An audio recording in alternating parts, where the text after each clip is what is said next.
الحمد لله والصلاة والسلام على رسول الله اما بعد.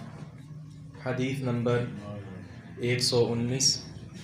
قال حدثنا احمد بن بکر ابو مصعب قال حدثنا محمد بن ابراہیم بن دینار عن ابن ابی ذئب عن سعید المقبوری عن ابی ہریرہ قال.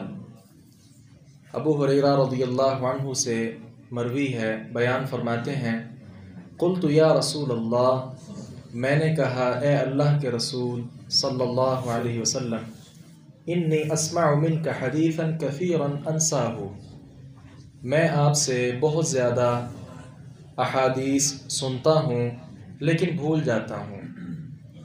قال، آپ نے ارشاد فرمایا، ابسط رداءک، اپنی چادر پھیلاؤ. فبسطتہ، چنانچہ میں نے اپنی چادر کو پھیلایا.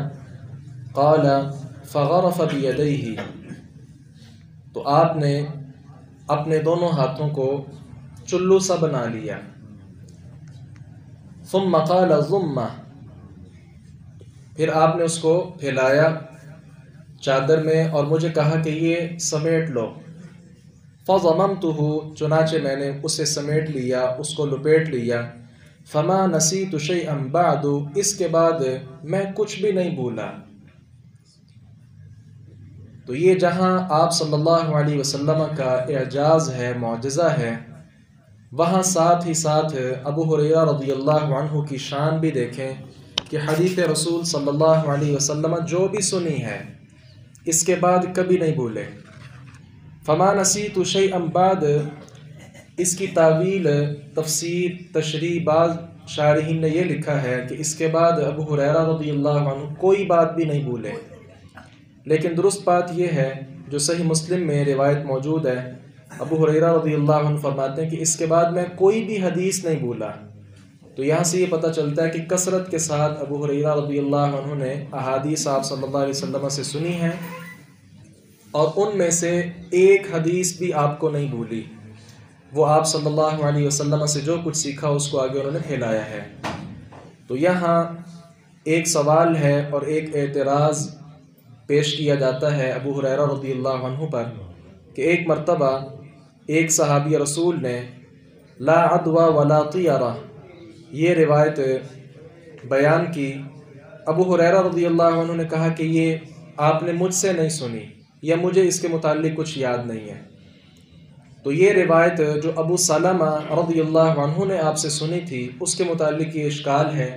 اس کا جواب شارحین نے بہت خوبصورت جوابات دیے ہیں، جن میں ایک جواب یہ ہے کہ ہو سکتا ہے، کیونکہ ابو ہریرہ رضی اللہ عنہ فرماتے ہیں کہ میں نے کوئی حدیث اس کے بعد مجھے نہیں بھولی، تو ہو سکتا ہے کہ ابو سلمہ رضی اللہ عنہ کو ابہام ہو گیا ہو کہ انہوں نے حدیث کسی اور صحابی سے سنی ہو، لیکن یہ کہہ بیٹھے کہ میں نے ابو ہریرہ رضی اللہ عنہ سے حدیث سنی ہے. کیونکہ ابو ہریرہ کے بارے آپ صلی اللہ علیہ وسلم نے جو فرمایا اور آپ سن چکے ہیں کہ آپ نے فرمایا اس کے بعد کوئی حدیث بھی نہیں بھولا. تو یہاں سے آپ رضی اللہ عنہ کا ایک بہت زیادہ خوبصورت طریقہ، اس میں ایک بات تو یہ ہے کہ علم کے لیے اپنے آپ کو وقف کر دینا، جس طرح ابو ہریرہ رضی اللہ عنہ نے اپنا آپ سارے کا سارا وقف کر دیا تھا علم کے لیے. اور دوسرے نمبر پر اہل علم کے ساتھ گہرا تعلق رکھنا، ہر وقت ان کے پاس رہنا، ان کی خدمت کرنا اور ان کی ہر بات کو گویا اطاعت گزاری میں اپنی زندگی کو گزارنا، یہ بہت زیادہ علم کے حصول کے لیے ضروری چیز ہے. اب دیکھیں دیگر صحابہ کرام بھی تھے، لیکن ابو ہریرہ رضی اللہ عنہ بار بار آپ کے پاس رہتے، ہر وقت آپ کے پاس آتے رہتے، اور بلکہ آپ کا جو آپ اس کو قائم کردہ ایک مدرسہ کہہ لیں، صفہ، تو ان طلباء میں ابو ہریرہ رضی اللہ عنہ کا بھی نمایاں نام تھا. تو یہاں سے ایک بات یہ بھی سمجھ آئی کہ اہل علم سے دعا کروا لینا یا اپنے مسائل کے متعلق درخواست کرنا کہ میرا یہ مسئلہ ہے، اس کے متعلق کوئی حل تلاش کرتے ہیں.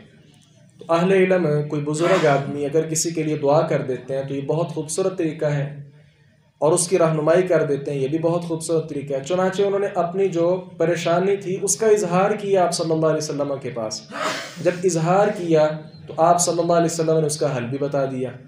تو آج ہمیں بھی اگر کسی مسئلہ میں پریشانی ہو یا کوئی ایسا مسئلہ ہو کہ ہم اس کے متعلق پریشان ہوں تو کسی اہل علم کے پاس جا کر اس سے پوچھ لینا، درخواست کر لینا، یہ بالکل مناسب ہے۔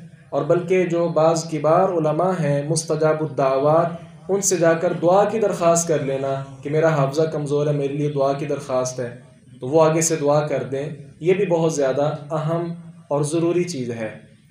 اللہ تعالیٰ سے دعا کیجئے کہ باری تعالیٰ نے جس طرح ابو ہریرہ رضی اللہ عنہ کو علم کی دولت سے مالا مال کیا تھا، ہمیں بھی اللہ تعالیٰ توفیق عطا فرمائے کہ ہم بھی ان کے منہج پر چلیں اور احادیث رسول صلی اللہ علیہ وسلم کثرت کے ساتھ پڑھیں، سنیں، ان کو یاد رکھیں اور آگے پھیلائیں۔ اللہ تبارک و تعالیٰ عمل کی توفیق عطا فرمائے۔ وآخر دعوانا الحمد للہ رب العالمین۔